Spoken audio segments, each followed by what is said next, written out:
Fire!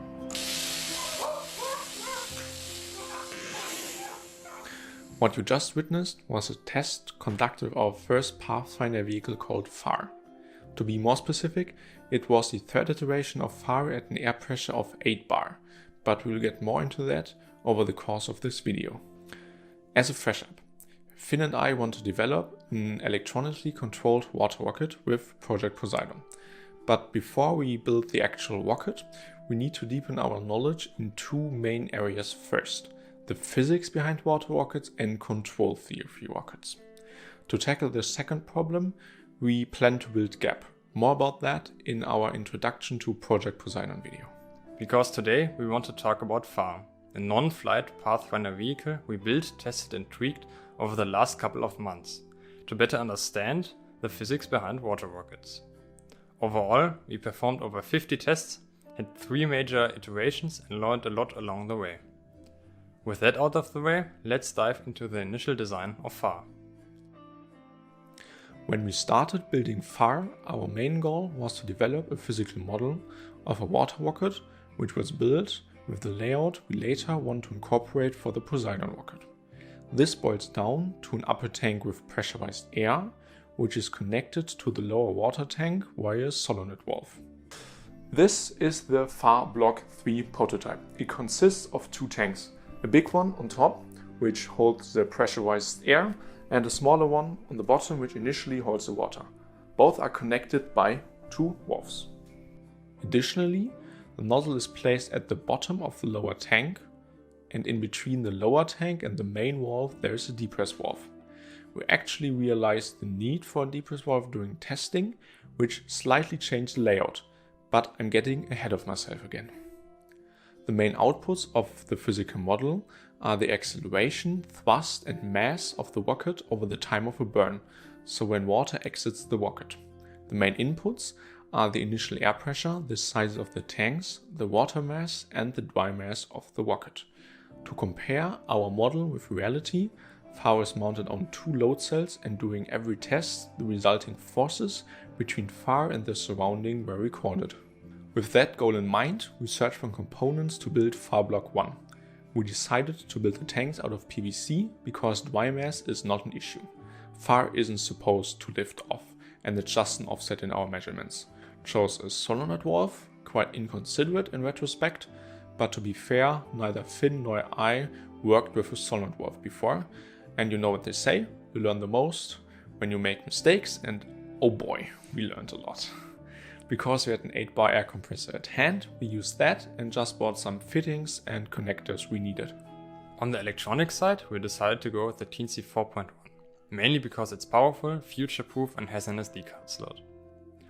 The load cells were connected to 2 HX711 drivers, and we also added an XP radio to communicate with the laptop.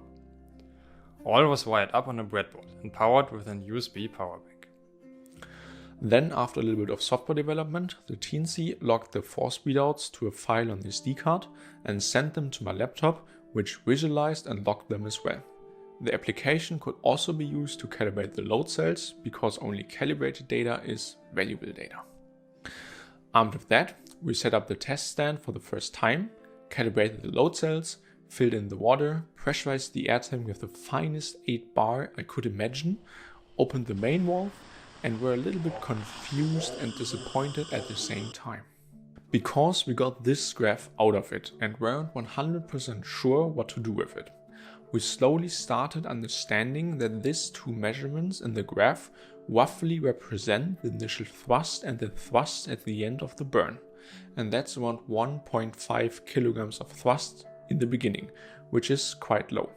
We continued to test with FAR Block 1 at different air pressures and tank configurations and started thinking about how to simulate this process. We added a pressure gauge right after the main valve to read out the air pressure in the water tank, filmed it with a GoPro, and were surprised that the measurements peaked around 4 bar, while the upper tank was pressurized with 8 bar. After some intense searching on the internet, we found out how a valve's throughput of gas is dependent on the pressure difference between the in and outlet and the kV value of a valve. The website with the corresponding formulas is linked down below. We then assumed that the flow in the valve was choked. This means that the velocity of the airflow in the valve approaches the local speed of sound. This is due to the Venturi effect, and added another formula into the mix. This enabled us to write a simulation which calculated the volume flow of the air with the choked flow formula we found in Wikipedia, linked down below, and the pressure in the lower tank with the valve formulas. The two key assumptions were the choked flow in the valve and a steady pressure state in the lower tank. Simultaneously, we had the great idea of extending the nozzle with a flexible hose and mounting it on a separate load cell to measure the thrust independent from the change of the weight of the rocket. We called this revision FAR-Block 2A and thought that the hose couldn't affect our readings because it would only allow for the same volume flow of water and shouldn't transfer any forces between the nozzle and rocket. Right? See for yourself. On the left is a test with the hose, on the right is one without it. Notice something? As we later learned, it affected big time. I would describe this as one of our biggest pitfalls in the FAR development, but we learned a lot, so I guess it's okay. Additionally, we tried to tweak our simulations with these incorrect data points. This produced the desired results, but indicated that something was way off. Armed with a new valve, we did the test and called the new revision FAR-Block 2B. Around that time, we also tried to implement a new approach to simulate a water rocket by Dean R. Wheeler. The paper he wrote about that is linked down below. The paper was quite hard to understand, but by reading it over and over again, I began to understand it. At least, I hope I did. We won't go into detail about that in this video. If you would be interested in this, let us know with a comment down below. In short, we used the valve formula from earlier to determine the airflow between the tanks and use his approach to calculate the exiting water, thrust and acceleration. While doing that, we realized that the thrust was way off, so we decided to test without the hose, and that's when the following scene happened. FAR-Block 3 test 1, 8 bar. 3, 2, 1, open. 3,5! Yo! When we compared the simulated and measured resulting forces, it was in the same ballpark. We added a thrust efficiency coefficient and were able to recreate the test in our simulations for 8 and 6 bar. We think it's needed because of the not ideal shape of the water stream, and because the shape of the water streams are slightly different between 8 and 6 bar, we needed slightly different thrust efficiency coefficients as well. If you have a better explanation, please let us know. For 4 bar it was always a little bit off. My guess would be that this model is not that precise when the flow in the valve is not choked, and probably could be fixed with more fine-tuned valve formulas. But that scenario is rare, especially if we use the planned 23 bar in the upper tank, so we don't bother about that. In the end, we also ran some tests with the depress valve. It is mounted where the pressure gauge was before and is part of the FAR-Block 3 iteration.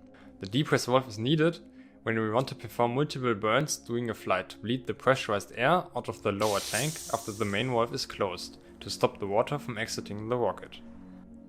The main parameters are the burn time, the time between the main close and depress open commands, and the depress time. We ran a lot of tests trying to figure out the optimal timings and came pretty close to an optimum. Because this multiple burn feature is not needed for GAP, or even for the first flights of Poseidon, this was more a proof of concept than finding the optimal parameters. Just to give you a feeling why the correct timings are important. When the depress time is too short, pressurized air remains in the lower tank and pushes the water out. If the depress time is too long, air will flow through the depress valve back into the lower tank and water will flow out too. But we actually have an idea how we could make this easier by adding a small part to the depress system. More on that in the next video. Overall, FAR showed us that our current concept for the Poseidon rocket will probably provide both a decent thrust and burn time.